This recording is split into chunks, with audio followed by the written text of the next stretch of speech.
ലോക ചാപ്റ്റർ എന്ന് പറയുന്ന ഒരു സിനിമ ഇറങ്ങി ഭയങ്കര ഹിറ്റായിരുന്നു. പക്ഷെ അതിനകത്ത് ചില പോർഷൻസ് കർണാടകയിലെ ചില ആളുകൾക്ക് ദോഷകരമായി ബാധിക്കുന്ന, അല്ലെ അവർക്ക് മാനഹാനി ഉണ്ടാക്കുന്നതാണെന്നൊക്കെ പറഞ്ഞിട്ട് അതിലെ പോർഷൻസ് ഒക്കെ മാറ്റിക്കളഞ്ഞു, വെട്ടിക്കളഞ്ഞു. ഇതിന് സമാനമായിട്ട് ഇപ്പോൾ ദിലീപിൻ്റെ ഒരു പുതിയ പടം ഇറങ്ങിയിട്ടുണ്ട്, ഭാ ഭാ ഭാ എന്നൊക്കെ പറഞ്ഞിട്ട്. ഇതിനകത്തും ഇത്തരത്തിൽ ചില പരാമർശങ്ങൾ ഉണ്ട് എന്നത് സംബന്ധിച്ച് സോഷ്യൽ മീഡിയയിൽ വിവാദങ്ങൾ ഇങ്ങനെ കത്തിപ്പടരുന്നുണ്ട്.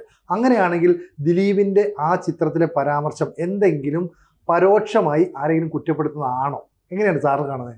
ഇതിൻ്റെ അകത്ത് അത്യാവശ്യം അതിജീവിതയെ പുച്ഛിക്കുന്ന ഒരു ഭാഗമാണ് എന്നാണ് ഈ സോഷ്യൽ മീഡിയയിലെ വിമർശനം വരുന്നത്. അതിൽ ധ്യാൻ ശ്രീനിവാസനും വിനീതും രണ്ടുപേരും സഹോദരന്മാരെ അതിൽ അഭിനയിക്കുന്നുണ്ട്. അപ്പോൾ ആ ഭാഗം, ഈ കുഴപ്പം പിടിച്ചതായി പറയുന്ന ഭാഗം എന്ന് പറഞ്ഞാൽ ബാഡ് ടേസ്റ്റ് എന്ന് ഇംഗ്ലീഷിൽ പറയും. നമ്മൾ മാധ്യമരംഗത്തും അത് പറയാറുണ്ട്. തലിപ്പൊളി സാധനം, അത് ജനത്തിന് ഇഷ്ടപ്പെടില്ല, അത് കളഞ്ഞേക്ക്, ബാഡ് ടേസ്റ്റാണ്, നമുക്ക് വേണ്ട എന്ന് നിങ്ങൾ ചർച്ച ചെയ്യുന്ന സാധനമാണ്. എനിക്കും ഈ ഭാഗം വായിക്കുമ്പോൾ തോന്നുന്നുണ്ട്. ഇങ്ങനെയാണത്. ധ്യാൻ പറയുന്നു, രമണിയെ അണ്ണൻ പണ്ട് ഇതുപോലൊന്ന് തട്ടിക്കൊണ്ടുപോയതാണ് എന്ന് പറഞ്ഞ ഒരു തട്ടിക്കൊണ്ടുപോവൽ റാഞ്ചൽ പരാമർശിക്കുകയതിൽ. ധ്യാൻ പറയുന്നു, രമണിയെ അണ്ണൻ എന്ന് ഇതിൽ പറയുന്നതാണ് ഈ ദിലീപ് കഥാപാത്രം. രമണിയെ അണ്ണൻ പണ്ട് ഇതുപോലൊന്ന് തട്ടിക്കൊണ്ടുപോയതാണ്. അപ്പോൾ വിനീത്, എന്നിട്ടോ? അപ്പൊ ധ്യാൻ, രമണിയെ അണ്ണൻ കൊണ്ടുപോയി കറന്നു. വിനീത്, രമണി പശുവാണ്. ഇതാണ് സംഭാഷണം. ഇത് ബാഡ് ടേസ്റ്റിലാണ് എന്ന് സോഷ്യൽ മീഡിയയിലെ ക്രിറ്റിസിസം അത് സാധുവാണെന്നാണ് എനിക്ക് തോന്നുന്നത്. കാരണം എന്താണെന്ന് വെച്ചാൽ ഒരു റാഞ്ചലും ദ്വയാർത്ഥ പ്രയോഗങ്ങളും എല്ലാം ഇതിൻ്റെ അകത്ത് അടങ്ങിയിട്ടുണ്ട്. ഈ സംഭാഷണം കഴിയുമ്പോൾ ഈ അണ്ണൻ ഉണ്ടല്ലോ, ദിലീപ്, അപ്പുറത്തൊരു വാഹനത്തിൽ വന്നിറങ്ങുകയാണ് എന്ന് പറഞ്ഞാൽ രണ്ടും എല്ലാം കൂടി ചേർത്തിട്ടാണ്. ഇത് സോഷ്യൽ മീഡിയയിൽ വന്ന ഒരു പോസ്റ്റിൻ്റെ ആദ്യത്തെ 2-3 വാചകം ഞാൻ വായിക്കാം. ഇതിൻ്റെ സ്ക്രിപ്റ്റ് എഴുതിയിരിക്കുന്ന ഒരു സ്ത്രീയാണ്. ഈ സിനിമയിലൊക്കെ ഉണ്ടായിരുന്നേ എന്തോ ഒരു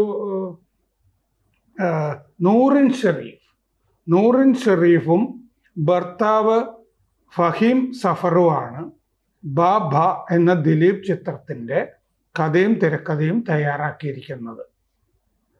അതിൽ ഇപ്പോൾ നൂറിൻ്റെ ഇൻസ്റ്റാഗ്രാം പേജിൽ നിരവധി പേരാണ് കമൻറ്റുകൾ ചെയ്യുന്നത്. അതിൽ സിനിമയിലെ വളരെ മോശം ഒരു രംഗത്തെയും അതിലെ സംഭാഷണത്തെയുമാണ് ഏവരും വിമർശിക്കുന്നത്. അതാണ് ഈ ഭാഗം. എന്നിട്ട് ഈ കമൻറ്റിൽ പറയുകയാണ്, എന്ത് മോശം സംഭാഷണമാണ് അത്.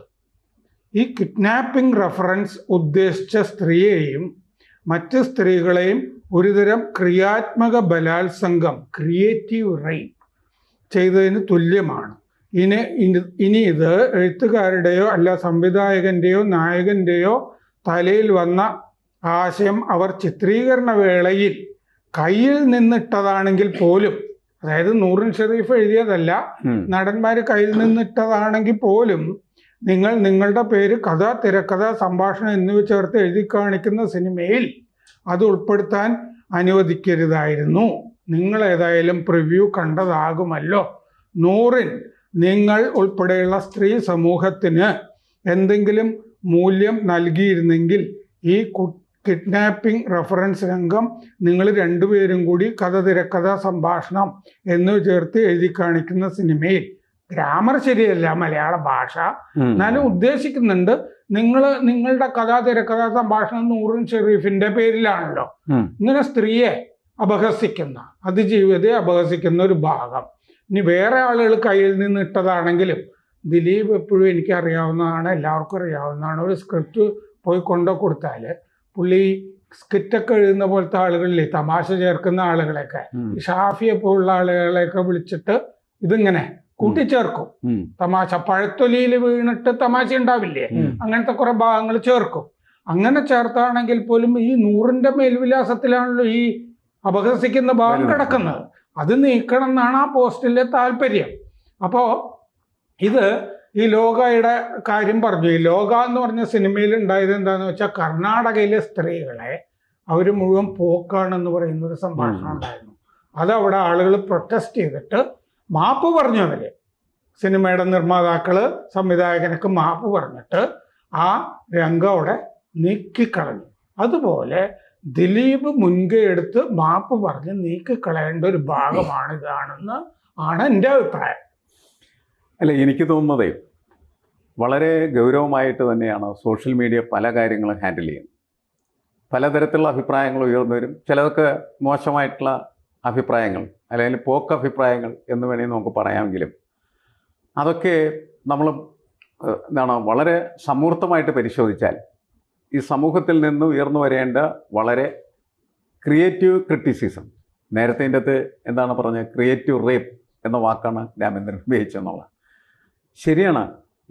ഈ വിഷയം ഇപ്പോൾ എന്തിനാണ് ഈ സിനിമ എടുത്തത് എന്നൊരു ചോദ്യം ചോദിച്ചാൽ എന്താണ് അതിൻ്റെ മോട്ടിവേഷൻ എന്ന് ചോദിച്ചാൽ തീർച്ചയായിട്ടും നിലവിലുള്ള നടിയെ തട്ടിക്കൊണ്ടുപോയ കേസുമായി ബന്ധപ്പെട്ട പശ്ചാത്തലത്തിൽ നിന്ന് വന്നൊരു മോട്ടിവേഷനാണ്. ആ മോട്ടിവേഷനെ വളരെ കൃത്യമായിട്ടുള്ള രീതിയിൽ മൂർത്തീകരിക്കുന്ന ഒരു ഡയലോഗാണ് ഈ ഡയലോഗ്. എന്നുവെച്ചാൽ ഈ സംഭവത്തിൽ അതിജീവിതയെ അപഹസിക്കുന്നു എന്ന് മാത്രമല്ല വീണ്ടും അവരെ ഉപദ്രവിക്കുന്നു. നമ്മൾ നല്ല വാക്ക് ഉപയോഗിച്ച് കഴിഞ്ഞാൽ അതാണ്, വേറെ പല വാക്കുകളും വേണമെങ്കിൽ ഉപയോഗിക്കാം. അപ്പോൾ വീണ്ടും വീണ്ടും അവരെ ഉപദ്രവിക്കുകയും അവരെ അപഹസിക്കുകയും ചെയ്യുന്ന ഈ സംവിധാനം എന്ന് പറയുന്നത് ഈ സമൂഹം വളരെ ശക്തമായിട്ട് സമൂഹം പ്രതികരിച്ചൊരു വിഷയമാണ്. അപ്പോൾ ഈ സിനിമയിൽ തീർച്ചയായിട്ടും അത് മാറ്റം ചെയ്യണം എന്ന് രാമേന്ദ്രൻ പറഞ്ഞത് അത് നടപ്പിലാക്കണം എന്നുള്ള അഭിപ്രായക്കാരനാണ്. സർക്കാരിൻ്റെ ഒരു പ്രധാനപ്പെട്ട ജോലി പോലും അതാണ്, അല്ലെങ്കിൽ സെൻസർ ബോർഡിൻ്റെ പ്രധാനപ്പെട്ട ജോലിയാണ്. സെൻസർ ബോർഡ് സിനിമ കാണുന്ന സമയത്ത് തുണിയില്ലാത്ത എന്തെങ്കിലും രംഗങ്ങൾ മുറിക്കൽ മാത്രമല്ല അവരുടെ ജോലി. ഒരു സിനിമ എങ്ങനെയാണ് സമൂഹത്തിനകത്ത് പ്രവർത്തിച്ച് അത് സമൂഹത്തിൻ്റെ തന്നെ സ്വഭാവത്തെ മാറ്റുന്നത്, അത് പ്രതിലോമകരം, അതേപോലെ തന്നെ ഈ ബാഡ് ടേസ്റ്റ് ഡെവലപ്പ് ചെയ്യാൻ പറ്റുന്ന തരത്തിലുമുള്ളതാണെങ്കിൽ അത് മുറിച്ചു മാറ്റണം. അതാണ് യഥാർത്ഥത്തിൽ സെൻസേഴ്സ് ചെയ്യേണ്ടത്. അതുകൊണ്ട് വളരെ ശക്തമായിട്ട് തന്നെ നമുക്കിത് ആവശ്യപ്പെടാം എന്നാണ് എനിക്ക് വന്നത്. ഈ സിനിമകളിലൊക്കെ ഇപ്പോൾ ഡയലോഗ് വെക്കുമ്പോൾ സ്വാഭാവികമായിട്ട് അതിനകത്ത് ചില ഒളിച്ചു കിടത്തലുകളൊക്കെ നടത്താം. ഇപ്പോൾ ഈ പറയുന്ന പോലെ ഇൻഡയറക്റ്റ് ആയിട്ട് ഇതാണ് ഉദ്ദേശിച്ചതെങ്കിൽ അത് ശരിക്കും ഒളിച്ചു കിടത്തലാണ്. പക്ഷേ സമൂഹ മാധ്യമങ്ങൾ വളരെ ശക്തമായി നിൽക്കുന്ന ഒരു കാലത്ത് ഇത്തരത്തിലുള്ള ഡയലോഗുകൾ, അതിനകത്ത് ഓരോ രംഗങ്ങളും ഇഴകീറി പരിശോധിക്കാൻ എല്ലാ സാധ്യത നിലനിൽക്കുന്നുണ്ട്. അങ്ങനെയാണെങ്കിൽ ഇവിടെ ഒരു വീഴ്ച വന്നിട്ടുണ്ട് എന്ന് ഇനി ഇതിൻ്റെ തിരക്കഥാകൃത്ത് അല്ലെങ്കിൽ ഇതിൻ്റെ സംവിധായകൻ, എന്തിന് ദിലീപ് പോലും തുറന്ന് സമ്മതിക്കും, അല്ലെങ്കിൽ അത് മാറ്റും എന്നൊക്കെ നമുക്ക് പ്രതീക്ഷിക്കാമോ? ഇത് നേരത്തെ ഈ നൂറിൻ ഷെറീഫ് എന്ന് പറയുന്നത് പ്രിയ വാര്യർ ഒക്കെ ഉണ്ടായിരുന്ന ആ സിനിമയിൽ അഭിനയിച്ച ആ കുട്ടിയാണ് ഈ നൂറിൻ ഷെറീഫ് എന്ന് പറയുന്നത്. അപ്പോൾ ആ മാണിക്യ മലരായ പൂവി എന്നൊക്കെ പറഞ്ഞ പാട്ടൊക്കെ വന്നില്ലേ, അതിലുണ്ടായിരുന്ന ആ പ്രിയയുടെ കൂടെ അഭിനയിച്ചിരുന്ന ആ കഥാപാത്രമാണ് ഈ സ്ക്രിപ്റ്റ് എഴുതിയ നൂറിൻ ഷെറീഫ് എന്ന് പറയുന്നത്. ഇതിൻ്റെ ആ സെൻസിറ്റിവിറ്റി അവരെന്തുകൊണ്ട് ഇത് നീക്കണം, അവർ പറഞ്ഞാൽ ദിലീപ് നീക്കാനൊന്നും പോകുന്നില്ല. നമ്മളിതിൽ കാണുന്നത് എന്താണെന്ന് വെച്ചാൽ ഈ ദിലീപിന് പകയില്ല, ദിലീപ് നിഷ്കളങ്കനാണ്, നിരപരാധിയാണ് എന്നൊക്കെ കണ്ടെത്തിയിട്ടാണല്ലോ കോടതി വിട്ടയച്ചിരിക്കുന്നത്. ദിലീപ് മനസ്സിലാക്കേണ്ടത് എന്താണെന്ന് വെച്ചാൽ ദിലീപിന് അതിജീവിതയോട് ഇപ്പോഴും പകയുണ്ടെന്ന് പ്രേക്ഷകർക്ക് തോന്നുന്ന വിധത്തിലാണ് ഈ ഭാഗം ആ സിനിമയിൽ സന്നിവേശിപ്പിച്ചിരിക്കുന്നത് എന്നുള്ളതാണ്. അപ്പം അതുകൊണ്ട് അത് ദിലീപിനെ സംബന്ധിച്ച് തന്നെ ഗുണം ചെയ്യുന്നതല്ല. അപ്പോൾ മാത്രമല്ല, ഈ മുമ്പൊക്കെ തമിഴിൽ MGRൻ്റെ കാലത്തൊക്കെ നമുക്കറിയാം അവർക്ക് രാഷ്ട്രീയ പ്രവേശനം, ഇപ്പോൾ ഈ ജോസഫ് വിജയ് എന്ന് പറഞ്ഞ അയാളുടെ സിനിമയിലുമൊക്കെ ചില തീം കയറ്റി വിടുമല്ലോ, ഈ ദരിദ്രവാസികളെ മുഴുവൻ ഞാൻ രക്ഷപ്പെടുത്തും കേട്ടോ, ഈ ഗരീബി ഹടാവോ എന്ന് ഇന്ദിരാഗാന്ധി മുദ്രാവാക്യം ഇറക്കിയ പോലത്തെ സാധനം നേരത്തെ MGRും ഒക്കെ സിനിമ കൂടി ഈ പ്രചരണം ഉണ്ടായിരുന്നു. ഡയലോഗിൽ ഇത് എഴുതി വെക്കും. കരുണാനിധിയൊക്കെയാണ് ആ കാലത്ത് സ്ക്രിപ്റ്റൊക്കെ എഴുതുന്നത്. അപ്പോൾ അവരുടെ തീമൊക്കെ ഇതിൻ്റെ ഉള്ളിൽ കൂടി ഇങ്ങനെ കയറ്റി വിടാറുണ്ട്. എന്ന് പറഞ്ഞ പോലെ ഇയാൾക്ക് ഈ നിലവാരമേ ഉള്ളൂ എന്നാണ് നമ്മൾ മനസ്സിലാക്കേണ്ടത്. അയാളുടെ ഒരു നിക്ഷിപ്ത താല്പര്യം ഇതിൻ്റെ ഉള്ളിൽ കൂടി ഇങ്ങനെ കയറ്റി വിട്ടിരിക്കുകയാണ്. ഈ പേഴ്സൺ പറഞ്ഞ പോലെ സെൻസർ ബോർഡിൽ സ്ത്രീകളില്ലേ, ഇതൊക്കെ നോക്കാൻ വേണ്ടിയിട്ടല്ലേ. വളരെ സെൻസിറ്റീവായ ഒരു ഭാഗമാണത്. അതിജീവിതയെ വീണ്ടും പരിഹസിക്കുന്നു എന്ന് പറഞ്ഞിട്ട് അതിജീവിത ഇപ്പോൾ പരാതി കൊടുത്തിരിക്കുകയാണ്. ഞാൻ മൗനം പാലിക്കുകയാണ് വേണ്ടിയിരുന്നത് എന്ന് സങ്കടത്തോടു കൂടി അവർ പറയുന്ന ഒരു അവസ്ഥ ഇപ്പോൾ ഉണ്ട്. സോഷ്യൽ മീഡിയയിലൊക്കെ അവരെയൊക്കെ എടുത്തിട്ട് അലക്കുകയാണ്. വിധിയിൽ നിന്നുള്ള ഭാഗങ്ങളൊക്കെ പറഞ്ഞിട്ടാണ് ഇതൊക്കെ ചെയ്യുന്നത്. ആ സമയത്ത് ഇങ്ങനെ ഒരു ഡയലോഗ്, ഇതിപ്പോ ചെറിയ കാര്യങ്ങൾ, ഇപ്പോൾ എന്താണ് പൊന്മുട്ടയിടുന്ന തട്ടാൻ എന്നായിരുന്നു ആദ്യം സ്ക്രിപ്റ്റിന്റെ ആദ്യം സിനിമയുടെ പേര്. മറ്റേ വിശ്വകർമ്മജര് പ്രതിഷേധിച്ചിട്ട് അത് മാറ്റി, പൊന്മുട്ടയിടുന്ന താറാവ് എന്ന് മാറ്റി. അത് വലിയ വിവാദമായത് അവര് വിവാദമായിട്ട് ഉയർത്തി. ഇതിൽ നമ്മൾ അതിജീവിതയ്ക്ക് വേണ്ടി ഇപ്പൊ ആരും സംസാരിക്കുന്ന ഈ സമൂഹത്തിലില്ല. എല്ലാവരും ദിലീപ് പറയുന്ന പൊട്ടത്തരത്തിന്റെ കൂടെ നിൽക്കുള്ളൂ എന്ന് വന്നു കഴിഞ്ഞാൽ ഈ സമൂഹം എവിടെ പോകും? അല്ല, സമൂഹത്തിൻ്റെ ഇത്തരത്തിലുള്ള വായന, ഇതൊരു വായനയാണല്ലോ. സിനിമ കാണുന്ന ഒരു കാഴ്ച മാത്രമല്ല, ഇതിൽ നിന്ന് ആശയത്തെ പോലും അവരെന്ത് ചെയ്യുന്നത് വായിച്ചെടുക്കുന്നു. അത് കൃത്യമായിട്ട് വായിച്ചെടുക്കാനായിട്ട് പറ്റുന്ന ഒരുപാട് പേര് നമ്മുടെ സമൂഹത്തിലുണ്ട്. അതുകൊണ്ടാണ് സോഷ്യൽ മീഡിയയിൽ അത്തരത്തിലുള്ള ഒരു ക്രിറ്റിസിസം ഉയർന്നു വരുന്നത്. ഇത് എന്തുകൊണ്ട് സർക്കാരിന് മനസ്സിലാവുന്നില്ല? സർക്കാർ എല്ലാ ദിവസവും വന്ന് പറയും അതിജീവിതക്കൊപ്പം. ഇങ്ങനെ പറഞ്ഞുകൊണ്ടിരുന്നിട്ട് എന്താ കാര്യം? ഇത്തരം വിഷയങ്ങൾ വരുന്ന സമയത്ത് അതിൽ ഇടപെടുക എന്നുള്ളതും ശക്തമായിട്ടുള്ള നടപടിയെടുക്കുക എന്നുള്ളതാണ് ഏറ്റവും പ്രധാനപ്പെട്ട കാര്യം. ഇത് അടിയന്തരമായിട്ട് നിൽക്കണം. അതാണ് സർക്കാർ അതിജീവിതക്കൊപ്പമാണ് എങ്കിൽ. അത് മാത്രമല്ല, കേരളത്തിൽ അതിശക്തമായിട്ട് അത്തരം വിഷയങ്ങൾക്കൊപ്പം നിൽക്കാനായിട്ടുള്ള ഒരുപാട് മനസ്സുകളുണ്ടെങ്കിൽ ആ മനസ്സുകളുടെ ശക്തമായിട്ടുള്ള ആവശ്യം എന്ന് പറയുന്നത് ഈ സിനിമയിൽ നിന്ന് അടിയന്തരമായി നിൽക്കുക എന്നുള്ളതാണ്. അടിയന്തരമായി നിൽക്കുമ്പോൾ കൊടുക്കുന്ന സന്ദേശം എന്ന് പറയുന്നത് അതിജീവിതയെ അപഹസിക്കാനുള്ളതല്ല എന്നുള്ളതാണ്. അങ്ങനെയൊക്കെ സംഭവിക്കുന്നുള്ളത് നമുക്ക് കാത്തിരുന്നതാണ്. പ്രേക്ഷകരോട് ഒരു അഭ്യർത്ഥനയുണ്ട്.